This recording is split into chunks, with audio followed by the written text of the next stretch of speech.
Alright, magandang hapon mga bossing. Today is April 19, 2024. Disclaimer, no animal were harmed in the making of this video. This video is for breeding purposes only. So, ayan mga idol, itong una kong ilalabas ay ang ating Gengen Arayata Bulik. Bulisay siya mga idol, no? Napakaganda. Napaka-solid, puso ang katawan. Walang pintas, pwede gawing broodcock mga par. Disclaimer. No animals were harmed in the making of this video. So ayan mga idol, ang ating ayan, bulisay po siya mga idol, no? Street breed po yan, Gengen Arayata.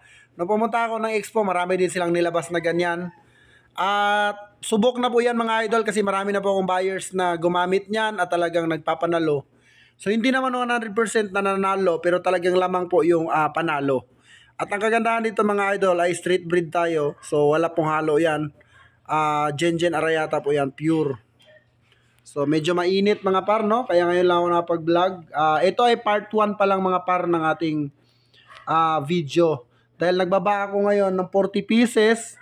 So ito ay part 1 pa lamang ng ating pagpiplex ng ating mga nagagandahang broodstag na pwede nyong gamitin panimula sa sobrang affordable mga par. So yan po ang ating napakagwapong Gengen. Ito naman mga par ang aking lemon. Ayan. Ang edad po niya ay 2 years old. Double banded po yan mga par. Napakagwapo mga par. Super talaga mamalo mga par. So, ayan napakagwapo at pwede nyo gawing broodstag. Mount Banahaw po yan mga par, lemon. Street breed, Mount Banahaw. Medium to high mga par, no? So, maliit lang po yan. Pero ang timbang po niyan ay 2 kg. Pero maliit siya, pero bilog. So, yan po yung lemon. Maliliit, mga medium to high. Pero talagang yung palo mga par, 100% super. Matutuwa ka talaga sa laro nitong manok na to. Lalo pag nakita mo siya sa personal mga par. Talagang napaka gwapong lemon. At madami siyang streamer mga par. Marami siyang bandira. Pati yung pakpak niya, bandirado. So kakaibang lemon siya, talagang napakagwapo. Ayan Pulang-pulang mukha, tayo yung palong, manipis. Heart shape, bulto katawan mga par. Siyempre, double banded, tatak, GTP, game yard mga par. Siyempre, straight Mount Banahaw Game Farm. Wala tayong ibang gamit na lemon kundi Mount Banahaw lang. At mamaya ipi-place naman natin. Ang kasunod ay ang PRH o Perfection Roundhead. Broodstag din mga par. Yung ipapakita natin kasi maraming naghahanap ng PRH. So, out tayo ng kahit konting PRH lang. So, yan ang aking lemon mga par. Napakagwapo. Tignan nyo mabuti. Kung gusto mo yan mga par, screenshot agad, ayon PM. Dahil mamaya-maya lamang ay makikita na yan ng ating mga kliyente na mga solid. Nako, ubos yan. Ito naman yung ating PRH mga par. Perfection Roundhead ng Mount Banahaw Game Farm. Don Ramon. So pag sinabing PRH mga par, yung palo niyan mga par, dikit-dikit. Solid at maliit lang po na manok to mga par ha. Medium to high. Pero tumitimbang siya ng 1.9 mga par. So pwede pa rin sa timbangan. Yan po ay 2 taon na mga par. National last year. Red and local orange. So yan mga par ang ating PRH. Napakadaming naghahanap ng PRH. So ayan na po. Perfection Roundhead by Don Ramon Montero. Street breed mga par. Napakagwapong mga manok to. At ito talaga tayong-tayo yung kanyang palong. So yan po ang ating PRH. Napaka-solid mga par, no? So magad mga par, huwag nyo nang intayin na abutan pa tayo ng bukas dahil wala na talaga yan.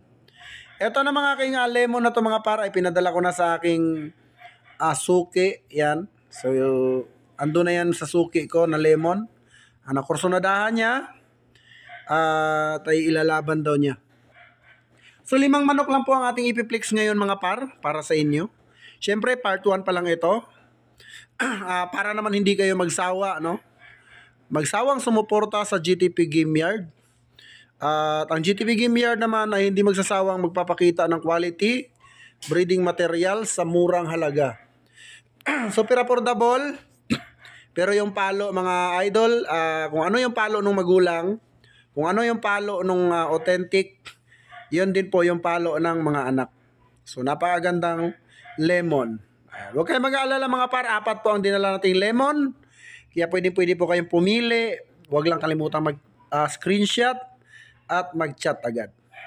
Ito naman ang aking perfection mga par. So ang ipiplex natin ngayon ay 4 na Mount Banahaw at isang Gengen Arayata. Pero marami po yan mga par, pero gaya nga na sinabi ko, ito ay part 1 pa lamang, simula pa lamang ng pagpapakita ng GTP na pwede nyong gawing materyales sa napaka super affordable na halaga mga par.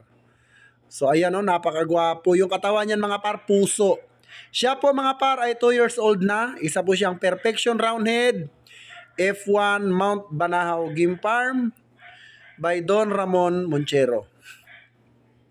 Ayan, kung ano itsura ng tatay, yan din po yung itsura nung anak. So ayan na po siya. Pwede niyo gawin broodstock. May palong pa mga paro, buong buo. O san ka pa? Dito ka na sa GTP. Presyong abot kaya sa quality na napakaganda. Yan ang aking Perfection Roundhead, puso ang katawan. Alright, so hanggang dito lang ating video mga par. Maraming salamat and God bless you all. Mabuhay ang bayang Sabongeros.